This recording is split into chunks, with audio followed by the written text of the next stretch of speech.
It's crazy, isn't it? Like, you just feel like things are going okay, and then boom, the ground shakes. Mm. Like a wake-up call straight from Mother Nature. That's kind of what happened on Friday, March 28th, 2025, when these, like, seriously strong earthquakes hit Myanmar and Thailand. Yeah, it was a pretty significant event, that's for sure. Yeah. And the aftershocks, too.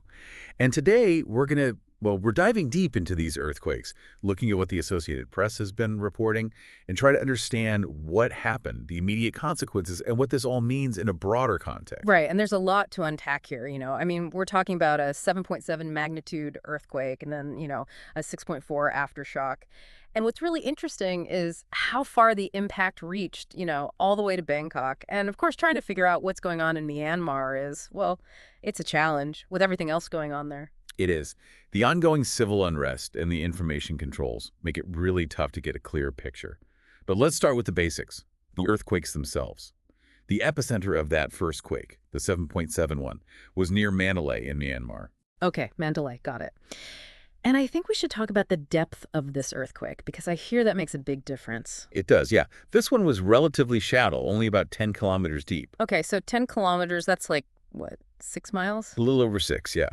And that shallow depth is significant because, well, think of it like this. When an earthquake happens deeper down, the energy waves have to travel through more rock to get to the surface. So some of that energy gets absorbed. But when it's shallow, that energy is a lot closer to the surface, so it's more intense, more shaking, more potential damage. Ooh, okay, that makes sense. So this powerful shallow quake near Mandalay, it caused, tremors hundreds of kilometers away. Hmm. And like we said, the impact in Bangkok was pretty dramatic. It was. There was this a 33-story building under construction, you know, near the Chatuchak market, and it collapsed. Collapsed. Oh, wow. Yeah, there's some footage on social media. You can see this huge cloud of dust, people screaming. It's pretty scary stuff, Oh, man. I can only imagine. And there were casualties, right? right? At least 3 deaths reported at that construction site. One worker, he was hit by rubble while he was in his truck.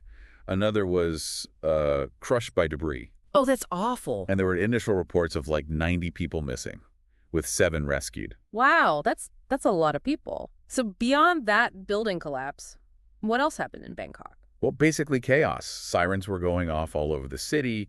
You know, the streets were already crowded, and with everyone reacting to the earthquake, it got even worse.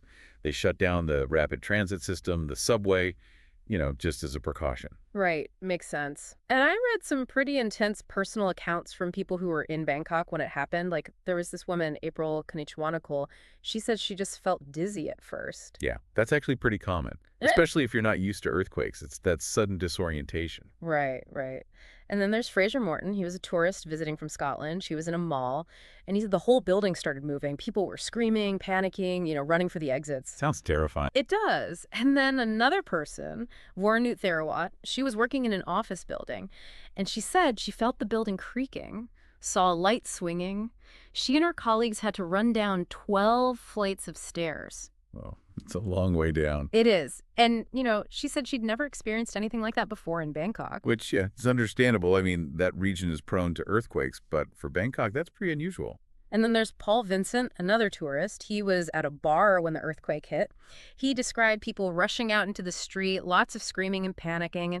And he said he even saw a high-rise building swaying with water, like pouring down from a rooftop pool. Wow, that's a pretty vivid image. It is, yeah. And it's not surprising that the city hall declared Bangkok a disaster area after all that. Right, it makes sense. They need to get resources to the people who need them, coordinate emergency services, and, potentially seek aid from outside sources. Okay, so we've talked about the impact in Bangkok. What about Myanmar, where the epicenter was? Well, initial reports and social media, they were showing pretty widespread destruction in Mandalay, which is, the second largest city in Myanmar. And there was a lot of concern that many people might be trapped or, well, worse. Right, and it sounds like the infrastructure damage was pretty severe, too. Yeah, there were reports of roads buckling, highways damaged, a bridge collapsed, even a dam. A dam. That's serious. It is, yeah. And remember, Myanmar is already facing a humanitarian crisis, so these kinds of disruptions make things even worse. Oh, absolutely. It's just, it's one thing on top of another. Exactly. And it's hard to get a full picture of the damage because, the ongoing conflict and the information control make it difficult to get accurate information out. Right, right. It's like trying to solve a puzzle with missing pieces. Yeah, it's a really complex situation. And on top of that, you have the damage to cultural and historical sites. Like in Naypyidaw, the capital, there were reports of pagodas and shrines being damaged. Yeah. And then in Mandalay, the Ma Soyan Monastery, which is one of the largest in the city, reportedly collapsed. Oh, wow. That's devastating. Those sites are so important to the people there. They are. And there was also damage to the former royal palace. And, we don't even know for sure if anyone was hurt at the monastery. It's really worrying. And then you have the 90-year-old bridge that collapsed in the Sagaing region and the damage to the highway connecting Mandalay and Yangon. It just seems like so much damage, on top of everything It else. is a lot. And it's going to have long-term consequences, too. The highway between Mandalay and Yangon is, well, it's a major route for transportation and trade, so damage there will affect the whole region. It's like a domino effect, one thing leads to another. And the spokesperson for the military government, he was urging people to donate blood to hospitals in Mandalay, Sagaing, and Naypyidaw. Yeah, that's a sign that the situation is really serious. They clearly need a lot of help. Okay, so we've talked about the impact in both Thailand and Myanmar, but what about the broader context here? Like, how unusual was this earthquake? Well, that region is prone to earthquakes, like we said, but usually not this strong. And it's very rare for them to be felt so intensely in Bangkok, which is so far away from the epicenter. So what does that tell us? Well, it tells us that this was a very powerful earthquake. Mm. And the fact that it was so shallow, that also contributed to how far the tremors were felt. Right, we talked about that earlier, so it's kind of a combination of factors that made this earthquake so impactful. Exactly. And, it raises a lot of questions about preparedness, about how we respond to these kinds of events, especially in areas that are already struggling. Especially when there's conflict, like in Myanmar, it just makes everything so much harder. Absolutely.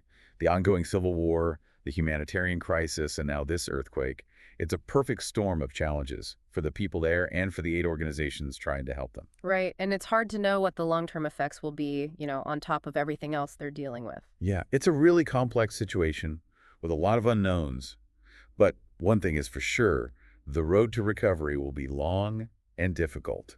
And that's something we should all keep in mind. It's easy to focus on the immediate impact, but the long-term consequences can be just as devastating, if not more so. Absolutely. And it reminds us that, we live in a world where these kinds of events can happen, and we need to be prepared, both individually and as a global community, to respond effectively. Because when a natural disaster hits a region that's already vulnerable, the impact can be catastrophic. And I think that's something we should all be thinking about. How can we do better? How can we be more prepared? And how can we support those who are affected by these kinds of events? It's a big question, but it's one that we need to ask ourselves. It is a big question, Yeah. and there's no easy answer.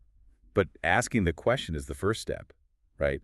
And then, from there, we can start to look for solutions, both individually and collectively. Right. It's about awareness, it's about action, and it's about being human, Mhm. caring about others and doing what we can to help. I agree. And I think that's a good place to leave it for today. It is. So for everyone listening, stay safe, stay informed, and keep those affected by these earthquakes in your thoughts. And remember, even though these events can feel overwhelming, there's always something we can do. Even if it's just spreading awareness or donating to a reputable aid organization, every little bit helps. Absolutely. Thanks for joining us today for this deep dive. We'll continue to follow this story and provide updates as they become available. Until next time, take care.